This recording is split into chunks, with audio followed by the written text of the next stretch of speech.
Selamat datang kembali di Cerita Bayangan Malam, tempat di mana tirai kegelapan tersingkap dan kisah-kisah tak terucap bangkit dari kuburnya. Malam ini, kami akan membawa kalian ke jantung Pulau Jawa, ke sebuah desa terpencil yang diselimuti kabut misteri. Siapkan diri kalian, karena episode kali ini akan menyelami kedalaman teror yang tak terbayangkan, saat jiwa kegelapan yang telah lama tertidur akhirnya bangkit. Kita akan menguak misteri Rabi Jiwo, sebuah kisah tentang ambisi, ketakutan, dan kengerian yang bersembunyi di balik sebuah patung kuno. Pastikan pintu terkunci dan lampu menyala, karena begitu cerita ini dimulai, tak ada jalan untuk kembali. Mari kita selami bersama jika kalian berani. Malam itu, di sebuah desa terpencil di kaki Gunung Merapi, embusan angin membawa aroma aneh. Bukan aroma melati atau dupa, melainkan campuran tanah basah, besi tua, dan sesuatu yang busuk. Pak Karto, juru kunci makam keramat di sana, merasakan bulu kuduknya berdiri. Sudah puluhan tahun ia mengabdi, menjaga makam leluhur desa, tapi baru kali ini ia merasakan hawa sejahat ini. Beberapa hari sebelumnya, sebuah tim arkeolog dari Jakarta, dipimpin oleh Dr. Arini Pratiwi, wanita cerdas dengan tatapan tajam dan ambisi yang membara, tiba di desa. Mereka mencari artefak kuno yang konon memiliki kekuatan mistis, sebuah pusaka bernama Rabi Jiwo. Pusaka yang hanya disebut dalam bisikan, di antara para sesepuh, sebagai jimat kematian, sebuah benda yang dapat memanggil roh-roh jahat. Penduduk desa, yang mayoritas masih memegang teguh tradisi, menatap mereka dengan curiga. Arini, dengan segala kecerdasannya, meremehkan ketakutan mereka, menganggapnya tahayul belaka. Namun, ketakutan itu bukan tanpa alasan. Malam kedua setelah tim Arini menggali situs purbakala di dekat makam, suara-suara aneh mulai terdengar. Rintihan tipis, desisan tak berbentuk, seolah-olah sesuatu yang telah lama tertidur kini terbangun. Pak Karto menyaksikan dengan mata kepalanya sendiri bagaimana pohon beringin tua di dekat makam, yang selama ini kokoh, kini perlahan-lahan mengering. Daun-daunnya gugur, ranting-rantingnya menghitam, seperti ada kekuatan tak terlihat yang mengisap kehidupannya. Arini dan timnya menemukan sebuah kotak kayu tua yang terkubur dalam-dalam. Ketika kotak itu terbuka, aroma busuk yang sama menyeruak, lebih pekat, lebih memuakkan. Di dalamnya, terbaring sebuah patung kecil dari kayu jati, ukiran kasar berbentuk seorang pria dengan mata kosong, tangannya terentang seolah ingin meraih sesuatu. Itulah Rabi Jiwo. Hanya patung biasa, kata Arini, mengusap debu dari patung itu. Namun, ketika jemarinya menyentuh permukaan kayu, ia merasakan dingin yang menusuk, seolah patung itu hidup, bernapas. Malam itu, Arini mulai dihantui mimpi buruk. Mimpi tentang bayangan hitam yang menyeretnya ke dalam kegelapan, bisikan-bisikan asing yang menyebut namanya berulang kali. Ia terbangun dengan peluh dingin, jantung berdebar kencang, dan sensasi bahwa ia tidak sendiri di kamarnya. Sesuatu telah datang. Sejak penemuan Rabi Jiwo, hal-hal aneh semakin sering terjadi di desa. Bukan hanya di malam hari, bahkan di siang bolong. Para pekerja di situs penggalian mulai melaporkan kejadian-kejadian ganjil. Alat-alat yang hilang dan kemudian muncul kembali di tempat yang aneh, suara-suara bisikan dari balik semak-semak yang kosong, atau bayangan yang melintas di ujung mata, terlalu cepat untuk ditangkap. Budi, salah satu asisten Arini yang skeptis dan selalu ingin tahu, mulai memperhatikan perubahan pada Arini. Wanita yang biasanya begitu rasional dan fokus itu kini terlihat pucat, lingkaran hitam di bawah matanya semakin jelas. Ia sering melamun, seolah-olah pikirannya melayang entah kemana. Terkadang, Budi menangkap Arini berbicara sendiri, berbisik-bisik dalam bahasa yang tidak ia mengerti. Suatu sore, saat Budi sedang membereskan peralatan, ia melihat Arini berdiri di dekat patung Rabi Jiwo. Wanita itu mengusap-usap patung itu dengan tatapan kosong, seolah berada dalam trans. Budi merasakan hawa dingin merambat di punggungnya. Ia mencoba memanggil Arini, namun wanita itu tidak merespons. Ketika Budi akhirnya menyentuh bahu Arini, wanita itu tersentak, tatapannya kembali normal, namun ada kilatan aneh di matanya, seperti ada sesuatu yang tersembunyi di baliknya. "Ada apa, Budi?" tanya Arini, suaranya sedikit serak. "Anda baik-baik saja, Bu?" "Anda terlihat aneh," jawab Budi, sedikit ragu. Arini tersenyum tipis, senyum yang tidak sampai ke matanya. "Saya baik-baik saja. Hanya sedikit lelah." Malam itu, salah satu pekerja, Joko, ditemukan tewas di gubuknya. Tubuhnya kaku, matanya melotot, dan wajahnya dipenuhi ekspresi ketakutan yang luar biasa. Tidak ada tanda-tanda kekerasan fisik, seolah ia mati karena serangan jantung. Namun, di dinding di belakang tubuhnya, terukir kasar dengan kuku, sebuah simbol kuno yang mirip dengan salah satu ukiran di patung Rabi Jiwo. Arini melihat simbol itu, dan ada sesuatu di matanya yang membuat Budi bergidik. Bukan ketakutan, bukan kesedihan, melainkan semacam pengakuan. Seolah ia mengenal simbol itu, atau bahkan, entahlah, bagian darinya. Pak Karto, yang juga datang melihat mayat Joko, hanya menggelengkan kepala. Rabi Jiwo sudah bangun, bisiknya pelan, tatapannya penuh kengerian. Dia haus. Kematian Joko mengguncang desa. Penduduk mulai menyalahkan tim arkeolog, menuduh mereka telah membangunkan sesuatu yang seharusnya tetap terkubur. Pak Karto mencoba memperingatkan Arini. Ia menceritakan legenda Rabi Jiwo, tentang bagaimana patung itu digunakan oleh seorang dukun hitam di masa lalu untuk memanggil roh-roh jahat dan menguasai desa. Konon, patung itu adalah wadah, dan roh yang bersemayam di dalamnya adalah roh jahat yang rakus akan kehidupan. Sudah saatnya Anda mengembalikan patung itu ke tempatnya, Nona, kata Pak Karto dengan suara bergetar. Sebelum semuanya terlambat. Namun, Arini, meskipun mulai merasa tidak nyaman, tetap kukuh pada pendiriannya yang rasional. Ia mencoba mencari penjelasan logis untuk setiap kejadian. Kematian Joko adalah karena serangan jantung, simbol di dinding adalah ulah orang iseng. Bisikan-bisikan dan bayangan adalah halusinasi akibat kelelahan. Tapi semakin ia mencoba menepisnya, semakin kuat pengaruh Rabi Jiwo terhadapnya. Ia mulai merasa seolah ada suara lain di kepalanya, suara yang membujuknya, berbisik tentang kekuatan, tentang rahasia yang tersembunyi. Suara itu, kadang, terdengar seperti suaranya sendiri, tapi lebih gelap, lebih kejam. Arini mulai tidur kurang nyenyak, mimpi-mimpi buruknya semakin nyata, semakin intens. Dalam mimpinya, ia melihat dirinya sendiri, namun dengan mata merah menyala, tertawa mengerikan saat bayangan-bayangan gelap menari di sekelilingnya. Suatu malam, Arini terbangun dari mimpinya dengan jeritan tertahan. Ia merasakan sensasi terbakar di pergelangan tangannya. Ketika ia menyalakan lampu, ia melihat sebuah tanda muncul di kulitnya, tanda yang sama persis dengan simbol di dinding rumah Joko, dan ukiran di Rabi Jiwo. Darah mengalir dari tanda itu, dan rasa perih yang luar biasa menusuknya. Di cermin, ia melihat pantulan dirinya, namun ada sesuatu yang berbeda. Matanya terlihat lebih gelap, lebih dalam, seolah ada entitas lain yang mengintip dari balik matanya. Tanda di pergelangan tangan Arini semakin membesar, semakin menghitam. Ia mencoba menyembunyikannya dari Budi dan anggota tim lainnya, namun Budi mulai menyadari perubahan drastis pada Arini. Wanita itu menjadi lebih agresif, mudah marah, dan sering terlihat berbicara sendiri. Suaranya kadang berubah menjadi lebih rendah dan serak. Arini juga sering terlihat memegang Rabi Jiwo, mengusapnya, seolah ada ikatan tak terlihat yang terbentuk di antara mereka. Budi yang semakin khawatir, memutuskan untuk mencari tahu sendiri. Ia berbicara dengan Pak Karto, yang dengan enggan menceritakan lebih banyak tentang sejarah kelam Rabi Jiwo. Konon, patung itu adalah perwujudan dari seorang dukun hitam bernama Ki Ageng Ronggo, yang jiwanya terikat pada patung itu. Ia adalah seorang yang haus kekuasaan, dan menggunakan sihir hitam untuk menguasai desa-desa sekitarnya, mengorbankan nyawa tak bersalah untuk memperkuat dirinya. Jiwa Ki Ageng Ronggo terperangkap dalam patung itu, menunggu wadah yang tepat, jelas Pak Karto dengan suara bergetar. Dan sepertinya, dia telah menemukan wadahnya. Nona Arini. Budi menolak untuk mempercayai tahayul, namun ia tidak bisa mengabaikan fakta-fakta yang ada di depan matanya. Arini semakin kurus, namun matanya memancarkan kekuatan yang menakutkan. Ia mulai menunjukkan pengetahuan tentang sejarah desa yang tidak mungkin ia ketahui, tentang ritual-ritual kuno yang hanya diceritakan dalam legenda.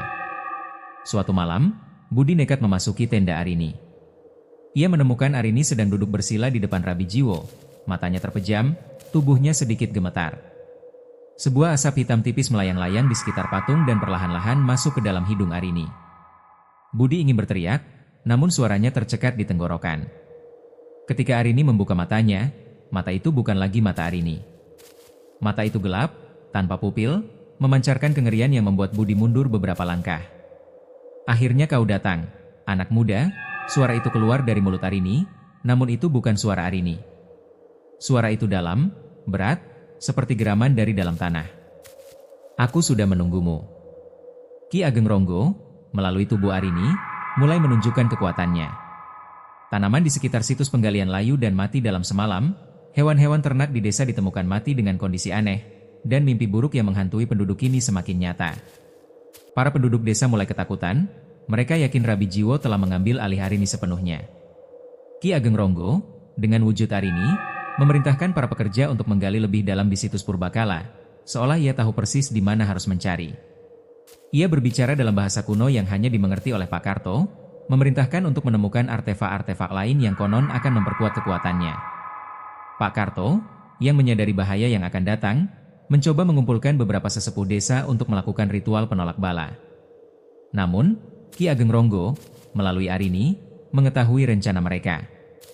Ia muncul di hadapan mereka dengan tatapan dingin, suaranya menggema di udara, "Kalian tidak akan bisa menghentikanku.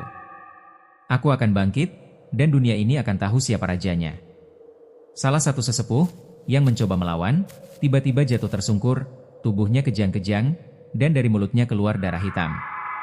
Seketika, ketakutan mencengkeram desa. Tak ada lagi yang berani melawan Ki Ageng Ronggo.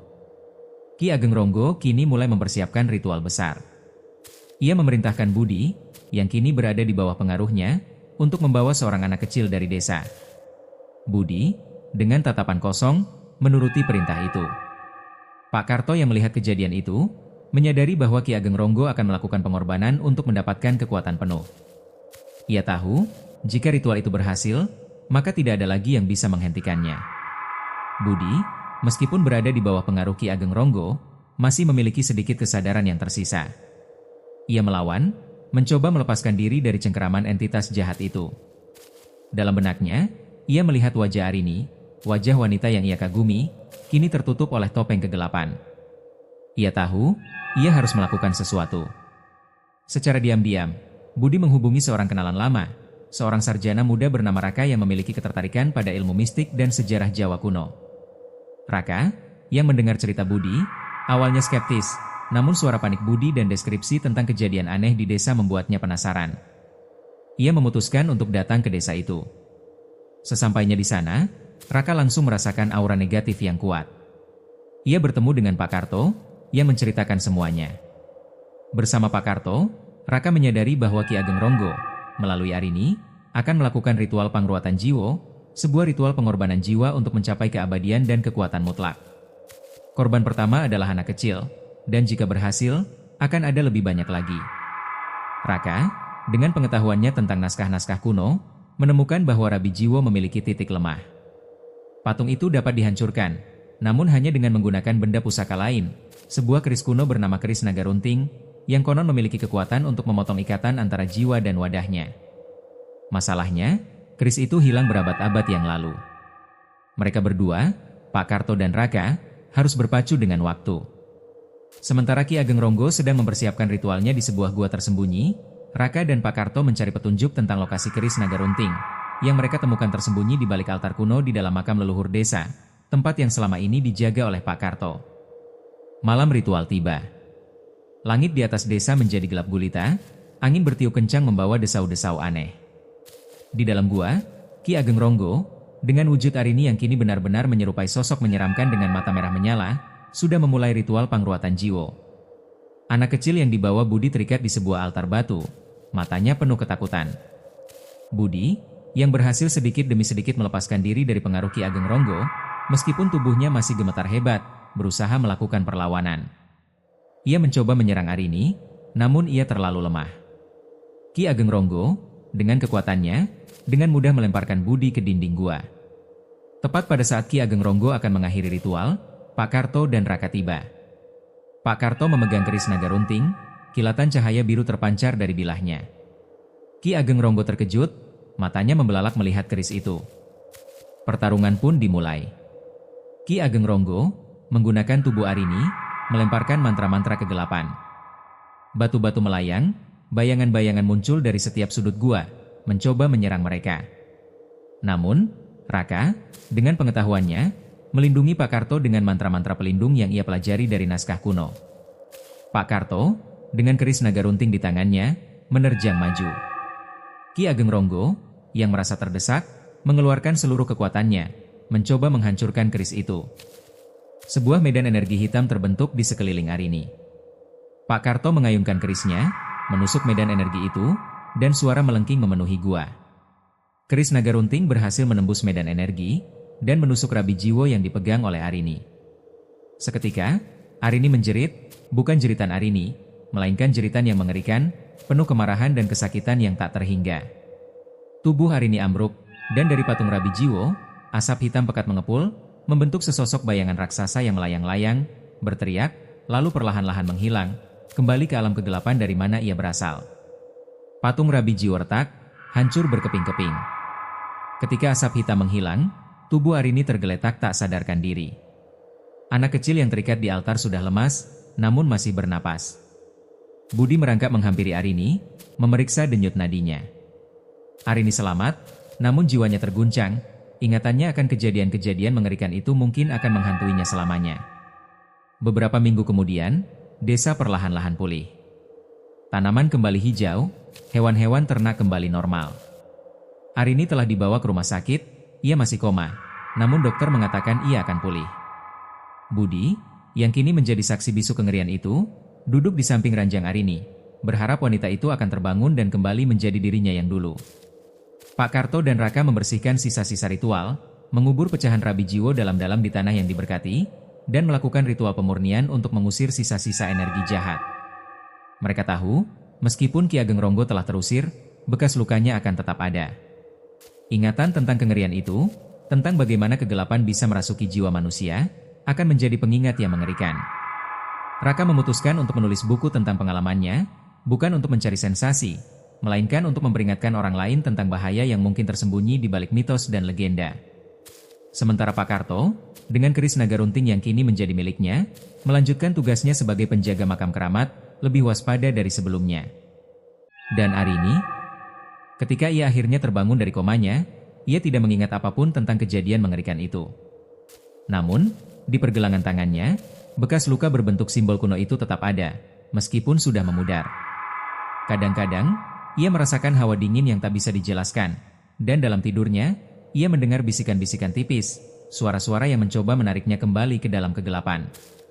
Rabi Jiwo telah dihancurkan, namun pertanyaan tetap ada, apakah itu benar-benar akhir?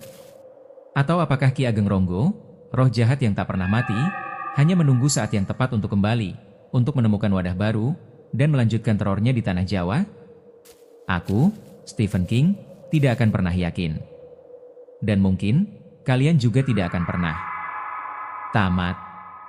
Dan itulah kisah misteri Rabi Jiwo, yang membuat kita merenung betapa tipisnya batas antara dunia yang kita kenal dan alam gaib yang tak terlihat. Semoga kisah ini meninggalkan kesan yang mendalam dan mungkin sedikit bulu kuduk merinding. Jika kalian menyukai perjalanan malam kita kali ini, jangan lupa untuk like video ini, berkomentar di bawah tentang apa yang paling membuat kalian ketakutan dari kisah Rabi Jiwo, dan tentu saja, subscribe ke channel Cerita Bayangan Malam agar tidak ketinggalan bisikan-bisikan horor selanjutnya. Sampai jumpa di episode berikutnya, dan ingat terkadang, yang tersembunyi jauh lebih menyeramkan dari yang terlihat.